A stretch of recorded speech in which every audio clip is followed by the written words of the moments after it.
ಕೇವಲ ರಾಜಧಾನಿ ಬೆಂಗಳೂರಿನಲ್ಲಿ ಮಾತ್ರ ಹೊಸ ವರ್ಷದ ಸ್ವಾಗತಕ್ಕೆ ಜನ ಸಿದ್ಧರಾಗ್ತಾ ಇಲ್ಲ.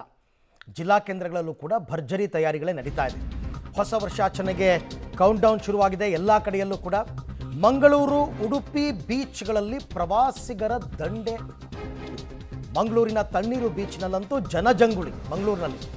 ಹಾಗೆಯೇ ಉಡುಪಿಯ ಸೇಂಟ್ ಮೇರೀಸ್ನಲ್ಲೂ ಕೂಡ ಪ್ರವಾಸಿಗರ ದಂಡು. ಅದೊಂದು ಐಲ್ಯಾಂಡ್, ಅದು ಸೇಂಟ್ ಮೇರೀಸ್ ಐಲ್ಯಾಂಡ್.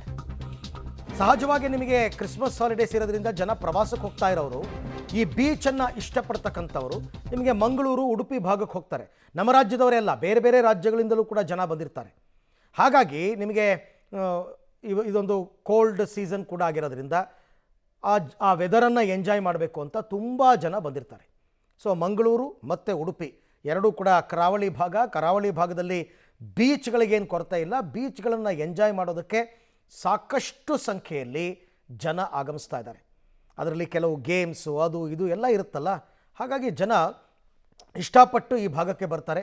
ಕೆಲವರು ಸಮುದ್ರ ತಟದಲ್ಲೇ ನ್ಯೂ ಇಯರ್ ಸೆಲೆಬ್ರೇಷನ್ ಕೂಡ ಮಾಡುವಂತಹ ಪ್ಲ್ಯಾನ್ ಮಾಡ್ಕೊಂಡು ಬಂದಿರ್ತಾರೆ. ಓಕೆ, ನನ್ನ ಪ್ರತಿನಿಧಿಗಳು ಉಡುಪಿಯಿಂದ ದೀಪಕ್ ಜೈನ್ ಮತ್ತು ಮಂಗಳೂರಿನಿಂದ ಸುಖಪಾಲ್ ಇಬ್ಬರು ಕೂಡ ನೇರ ಸಂಪರ್ಕಕ್ಕೆ ಸಿಗ್ತಾ ಇದ್ದಾರೆ. ಮೊದಲಿಗೆ ನಾನು ದೀಪಕ್ ಜೈನ್ನ ಮಾತನಾಡಿಸ್ತೀನಿ. ದೀಪಕ್, ಈಗ ನ್ಯೂ ಇಯರ್ ಸೆಲೆಬ್ರೇಷನ್ಗೆ ಅಂತಲೇ ಕಡಲ ತೀರಕ್ಕೆ ಜನ ಬಂದಿರತಕ್ಕಂಥದ್ದು ಇದೆಯಾ? ಅದಕ್ಕೆಲ್ಲ ಅವಕಾಶ ಕೊಡ್ತಾರಾ? ಹೇಗಿದೆ ಕ್ರೌಡ್ ಇವಾಗ ಅಲ್ಲಿ ಅಂತ? ಹೌದು, ನ್ಯೂ ಇಯರ್ ಮತ್ತು ಕ್ರಿಸ್ಮಸ್ ರಜೆ ಇರೋದ್ರಿಂದ ಸುಮಾರು 10 ದಿವಸದಿಂದ ಉಡುಪಿ ಜಿಲ್ಲೆಗೆ ಪ್ರವಾಸಿಗರ ದಂಡೆ ಪ್ರತಿದಿನ ಹರಿದು ಬರ್ತಾ ಇದೆ. ಅರವಿಂದ್, ಇವತ್ತು ಕೂಡ ನ್ಯೂ ಇಯರ್ನ ಹಿನ್ನೆಲೆಯಲ್ಲಿ ಸಾವಿರಾರು ಜನ ಮಲ್ಪೆಗೆ ಬಂದಿದ್ದಾರೆ. ಬೆಳಗಿನ ಜಾವ ಬಹಳಷ್ಟು ಕಮ್ಮಿ ಸಂಖ್ಯೆಯಲ್ಲಿತ್ತು, ಆದರೆ ಸಂಜೆಯವರೆಗೂ ಕೂಡ ಈ ಥರದ ಕ್ರೌಡ್ ಇರ್ತದೆ ಅನ್ನುವಂಥದ್ದು. ಪ್ರಮುಖವಾಗಿ ಸೈಂಟ್ ಮೇರೀಸ್ ದ್ವೀಪಕ್ಕೆ ಹೋಗಬೇಕು. ಆ ನಂತರ ಇಲ್ಲಿ ಬೇರೆ ಬೇರೆ ವಾಟರ್ ಸ್ಪೋರ್ಟ್ಸ್ಗಳಿದೆ, ಅದನ್ನು ಆಡೋದಕ್ಕೆ, ಎಂಜಾಯ್ ಮಾಡೋದಕ್ಕೆ ಜನ ಬರ್ತಾ ಇರುವಂಥದ್ದು. ಇನ್ನೂ ಕೂಡ ಒಂದು ವಾರ ಈ ಥರದ ಕ್ರೌಡ್ ಇದ್ದೇ ಇರ್ತದೆ ಇಲ್ಲಿ. ಹಾಗಾಗಿ ಇಲ್ಲಿನ ಸೆಕ್ಯೂರಿಟಿಗೋಸ್ಕರ ಹೆಚ್ಚುವರಿ ಭದ್ರತೆಗಳನ್ನು ಕೂಡ ಮಾಡ್ಕೊಂಡಿರುವಂಥದ್ದು. ಹಾಗಾಗಿ ನ್ಯೂ ಇಯರ್ ಅನ್ನ ಕಡಲ ತೀರದಲ್ಲಿ ಎಂಜಾಯ್ ಮಾಡಬೇಕು ಅನ್ನುವಂಥ ಹಿನ್ನೆಲೆಯಲ್ಲಿ ಬೇರೆ ಬೇರೆ ಫ್ಯಾಮಿಲಿ ಫ್ರೆಂಡ್ಸ್ ಬರ್ತಾ ಇದ್ದಾರೆ. ಸರ್, ಎಲ್ಲಿಂದ ಬಂದಿದ್ದೀರಿ? ಯಾವ ಥರ ಆಚರಿಸ್ತಾ ಇದ್ದೀರಿ? ನನ್ನ ಹೆಸರು ಪರಾಶರ್ ಅಂತ. ನಾವು ಶಿರ್ಸಿಯಿಂದ ಬಂದಿರೋದು, ಇರೋದೆಲ್ಲ ಬೆಂಗಳೂರಲ್ಲಿ. ಇದೆ 31ಗೆ ಉಡುಪಿ ಸೈಡ್ ಬರೋಣ, ಮಲ್ಪೆ ಸೈಡು ಅಂತ. ಬೀಚ್ ಅಂದರೆ ತುಂಬ ಖುಷಿ ನಮಗೆ ಮೊದಲಿಂದನೂ. ಹಾಗಾಗಿ ನಾವೆಲ್ಲ ಪ್ಲ್ಯಾನ್ ಮಾಡಿಕೊಂಡು ಬಂದ್ವಿ. ತುಂಬ ಚೆನ್ನಾಗಿದೆ. ಹಾಗೆ ಕ್ರೌಡ್ ಕೂಡ ತುಂಬ ಇದೆ. ಈಗ ಸೇಂಟ್ ಮೇರೀಸ್ ಐಲ್ಯಾಂಡಿಗೆ ಹೋಗಬೇಕು, ಹಾಗಾಗಿ ಬೋಟಿಗೆ ಕಾಯ್ತಾ ಇದ್ದೀವಿ. ಸ್ವಲ್ಪ ಬಿಸಿ ಅನ್ನೋದನ್ನು ಬಿಟ್ಟರೆ ನಮಗೆ ಸೆಕೆ ಅಷ್ಟು ರೂಢಿ ಇಲ್ಲ, ಬಟ್ ತುಂಬ ಎಂಜಾಯ್ ಮಾಡ್ತಾ ಇದ್ದೀವಿ. ಒಳ್ಳೆ 25 ಹೇಗಿತ್ತು? 26 ಬಗ್ಗೆ ಏನು ಎಕ್ಸ್ಪೆಕ್ಟೇಷನ್? 25 ತುಂಬ ಚೆನ್ನಾಗಿತ್ತು. ಇವಾಗ 26ಗೆ ಇನ್ನೂ ಹೆಚ್ಚು ಎಲ್ಲ ಆಸೆ ಕನಸೆಲ್ಲ ನನಸಾಗಲಿ ಅನ್ನೋ ಭರವಸೆಯಿಂದ ಹೋಗ್ತಾ ಇದ್ದೀವಿ. ಎಲ್ಲರಿಗೂ ಹೊಸ ವರ್ಷದ ಶುಭಾಶಯಗಳು. ಹೀಗೆ ಇರಬೇಕು ಪ್ಲಾನ್ ಇದೆಯಾ ಅಥವಾ ಹೇಗೆ? ಇನ್ನೂ ಚೆನ್ನಾಗಿರಲಿ ಅಷ್ಟೇ. ಹಲೋ, ನನ್ನ ಹೆಸರು ಅಮೋಲ್ ಅಂತ. ಸಿರ್ಸಿಂದ ಬಂದಿದ್ದೀವಿ, ನಾನು ವೈಫ್ ಮತ್ತು ಫ್ರೆಂಡ್ಸ್ ಎಲ್ಲರೂ. 25 ಚೆನ್ನಾಗಿತ್ತು, 26 ಹಾಗೆ ಇರಲಿ ಅಂತ ಎಕ್ಸ್ಪೆಕ್ಟ್ ಮಾಡ್ತಾ ಇದ್ದೀವಿ. ಇವಾಗ ಐಲ್ಯಾಂಡಿಗೆ ಹೋಗ್ಬೇಕಂತ ವೇಟ್ ಮಾಡ್ತಾ ಇದ್ದೀವಿ ಟಿಕೆಟ್ ತೊಗೊಂಡು. Happy new year. 2025 ಕೊನೆ ದಿನಗಳು ನಾವು ಬೀಚ್ ಹತ್ರ ಸ್ಪೆಂಡ್ ಮಾಡಬೇಕು ಅಂತ ತುಂಬ ಆಸೆ ಇತ್ತು. ಅದಕ್ಕೇ ನಾವು ಮಲ್ಪೆ ಬರೋಣ ಅಂತ ಪ್ಲ್ಯಾನ್ ಮಾಡಿದ್ವಿ. ಸೊ 2025 ತುಂಬ ಎಕ್ಸೈಟಿಂಗ್ ಇತ್ತು, ಆ್ಯಂಡ್ 2026 ಹೀಗೆ ಕಂಟಿನ್ಯೂ ಆಗಲಿ ಅಂತ ತುಂಬ ಆಸೆ ಇದೆ. ಸೊ ಎಲ್ರಿಗೂ ಹೊಸ ವರ್ಷದ ಶುಭಾಶಯಗಳು. Thank you.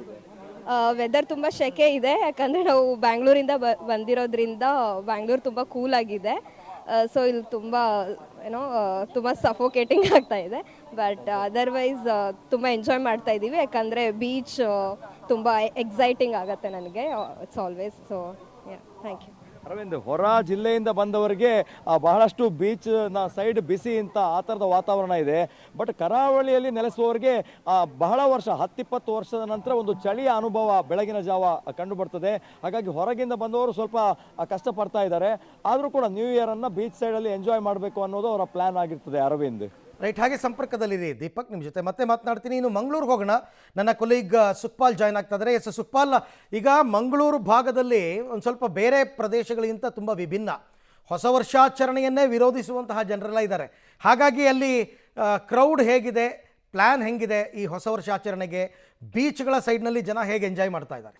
ಅರವಿಂದ್, ಈ ಹೊಸ ವರ್ಷ ಆಚರಣೆಗೆ ಪೊಲೀಸ್ ಇಲಾಖೆ ಕಟ್ಟುನಿಟ್ಟಿನ ಆದೇಶಗಳನ್ನು ಮಾಡಿದೆ. ಯಾವುದೇ ರೀತಿಯಾದಂಥ ಅಶ್ಲೀಲ ಪ್ರದರ್ಶನಗಳಾಗಲಿ ಅಥವಾ ಮದ್ಯ ಸೇವನೆ ಆಗಿರ್ಬೋದು, ಡ್ರಗ್ಸ್ ಆಗಿರ್ಬೋದು, ಇಂಥದ್ದಗಳ ಸರಬರಾಜು ಮಾಡುವುದರ ಮೂಲಕ ಯಾವುದೇ ಹೊಸ ವರ್ಷವನ್ನು ಸಂಭ್ರಮಾಚರಿಸಬಾರ್ದು ಅನ್ನುವಂಥ ರೀತಿಯಲ್ಲಿ ಸಾಕಷ್ಟು ಕಟ್ಟುನಿಟ್ಟಿನ ಆದೇಶಗಳನ್ನು ಪೊಲೀಸ್ ಇಲಾಖೆ ಮಾಡಿದೆ. ಅದರಲ್ಲೂ ಪ್ರವಾಸಿ ತಾಣಗಳಿಗೆ ಬರುವಂಥವ್ರು ಯಾರಿದ್ದಾರೆ ಅವರಿಗೆ ಎಚ್ಚರಿಕೆಯಿಂದ ಇರುವಂಥ ಸೂಚನೆಗಳು, ಜೊತೆಗೆ ಅದಕ್ಕೆ ಬೇಕಾದಂಥ ಕಟ್ಟುನಿಟ್ಟಿನ ಕ್ರಮಗಳನ್ನು ಮಾಡಿದ್ದಾರೆ. ಹೆಚ್ಚಾಗಿ ಈ ಭಾಗದಲ್ಲಿ ಕರಾವಳಿಯ ಕಡಲ ತೀರಗಳಿಗೆ ಬರುವಂಥದ್ದು ನಾವು ಗಮನಿಸಬಹುದು. ಮಂಗಳೂರಿನ ಪ್ರಸಿದ್ಧ ಪ್ರವಾಸಿ ತಾಣ ಆಗಿರುವಂಥ ತಣ್ಣೀರು ಬಾವಿ ಬೀಚಲ್ಲಿ ಇವತ್ತು ಬೆಳಗಿನಿಂದಲೂ ಪ್ರವಾಸಿಗರು ಬಂದಿರುವಂಥದ್ದು. ಅದು ಬೇರೆ ಬೇರೆ ಜಿಲ್ಲೆಗಳಿಂದ, ಜೊತೆಗೆ ಹೊರ ರಾಜ್ಯಗಳಿಂದಲೂ ಹೆಚ್ಚಿನ ಸಂಖ್ಯೆಯಲ್ಲಿ ಪ್ರವಾಸಿಗರು ಬಂದಿದ್ದಾರೆ. ಇಲ್ಲಿ ಜೀವರಕ್ಷಕ ದಳದ ತಂಡದ ಸದಸ್ಯರು ಇದ್ದಾರೆ, ಪೊಲೀಸರು ಇದ್ದಾರೆ. ಯಾವುದೇ ರೀತಿಯಾದಂಥ ತೊಂದರೆಗಳಾಗದ ರೀತಿಯಲ್ಲಿ ನೀವು ದೃಶ್ಯದಲ್ಲಿ ಗಮನಿಸಬಹುದು. ಕಡಲ ನೀರಿನಲ್ಲಿ ಸಂಪೂರ್ಣವಾಗಿ ಮೋಜು ಮಸ್ತು ಮಾಡುವಂಥ ಕೆಲಸಗಳನ್ನು ಪ್ರವಾಸಿಗರು ಮಾಡ್ತಾ ಇದ್ದಾರೆ. ಬೇರೆ ಬೇರೆ ಜಿಲ್ಲೆಗಳಿಂದ, ಬೇರೆ ಬೇರೆ ರಾಜ್ಯಗಳಿಂದ ಬಂದಂಥ ಪ್ರವಾಸಿಗರು ಇವರು ಇವತ್ತು ಸಂಜೆವರೆಗೆ ಈ ರೀತಿಯಾಗಿ ಕಡಲ ತೀರಗಳಿಗೆ ಪ್ರವೇಶವನ್ನು ಮಾಡಬಹುದು. ಸಂಜೆ 7 ಗಂಟೆ ನಂತರ ಯಾವುದೇ ಕಾರಣಕ್ಕೂ ಕಡಲ ತೀರಗಳಿಗೆ ಬರುವ ಹಾಗಿಲ್ಲ. ಸಂಪೂರ್ಣವಾಗಿ ನಿಷೇಧವನ್ನು ಮಾಡಲಾಗಿದೆ. ಅದಕ್ಕೆ ಬೇಕಾದಂಥ ಪೊಲೀಸರನ್ನು ನಿಯೋಜನೆ ಮಾಡುವಂಥದ್ದು, ಜೊತೆಗೆ ರಕ್ಷಣಾ ಪಡೆಯನ್ನು ನಿಯೋಜನೆ ಮಾಡುವಂಥ ಕೆಲಸಗಳನ್ನು ಪೊಲೀಸ್ ಇಲಾಖೆ ಮಾಡಿದೆ.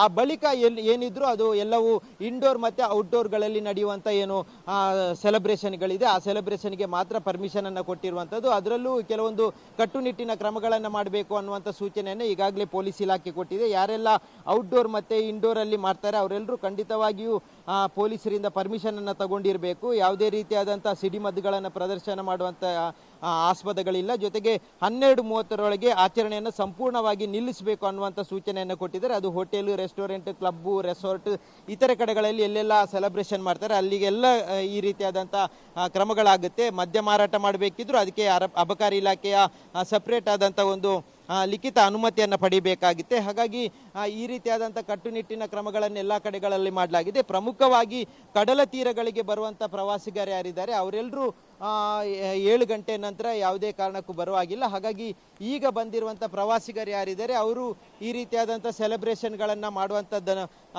ಕಾಣ್ಬೋದು. ಸಾಕಷ್ಟು ಜನರು ಪ್ರವಾಸಿಗರು ಇದ್ದಾರೆ, ಅವರನ್ನು ಮಾತಾಡಿಸುವಂಥ ಪ್ರಯತ್ನ ಮಾಡುವ. ಎಲ್ಲಿಂದ ಬಂದಿದ್ದೀರಿ ನೀವು? ಏನನ್ಸುತ್ತೆ ಕಡಲ ತೀರದ ಸೆಲೆಬ್ರೇಷನ್ಗಳು? ತುಂಬ ಖುಷಿ ಆಗುತ್ತೆ ಸರ್ ಇಲ್ಲಿ ಬರಲಿಕ್ಕೆ. ನಮ್ಮದು ಬೇರೆಯವರು, ನಾವು ಇಲ್ಲಿ ಬೀಚ್ಗೆ ಅಂತಾನೆ ಬಂದಿದ್ದು. ಇಲ್ಲಿ ಇವತ್ತು ಹೊಸ ವರ್ಷದ ಸಂಭ್ರಮಾಚರಣೆ ಇದೆ, ಹಾಗಾಗಿ ಅದಕ್ಕಾಗಿ ವಿಶೇಷವಾಗಿ ಅದಕ್ಕೆ ಸರ್ ಅದಕ್ಕೆ ಬಂದಿದ್ದು ಸರ್. ಈ ರೀತಿಯಾಗಿ ಬೇರೆ ಬೇರೆ ಜಿಲ್ಲೆಗಳಿಂದ, ಬೇರೆ ಬೇರೆ ರಾಜ್ಯಗಳಿಂದಲೂ ಹೆಚ್ಚಿನ ಸಂಖ್ಯೆಯಲ್ಲಿ ಜನರು ಬಂದಿದ್ದಾರೆ.